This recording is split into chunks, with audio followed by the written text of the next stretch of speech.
السلام عليكم ورحمة الله تعالى وبركاته. إخواني، صحايتكم؟ كل عام وانتم بخير.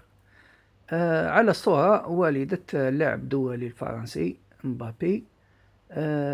على الصورة كذلك المسؤولين تاع مولودية بجاية قاموا بتكريم والدة اللاعب مبابي. والله على كل حال إخواني، كيش الصورة هذه قلت لازم نهضر عليها شوية.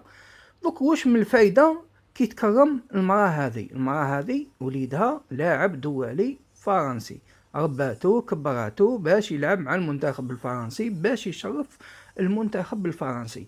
واش من العلاقة عندها مع نادي جزائري ينشط في البطولة الوطنية الجزائرية تابع الاتحاد الجزائري، يصرف الأموال تاعو من أموال الدولة واللي هي أموال الشعب، يكرم والدة لاعب دولي فرنسي.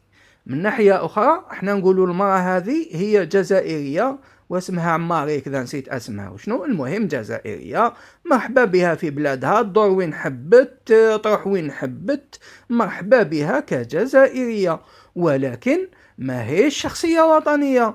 كيفاش نادي جزائري يصرف أمواله من أموال الدولة، يمثل الجزائر، يكرم والدة لاعب دولي فرنسي؟ ونعرفوا الحساسية تاع الشعب الجزائري من ناحية فرنسا. 130 سنة من الاستعمار، 130 سنة من التقتيل، 130 سنة من نهب الثروات، 130 سنة من طمس الهوية الجزائرية، 7 سنين تاع الحرب، ثورات شعبية، الاستعمار، حقرة، كل شيء.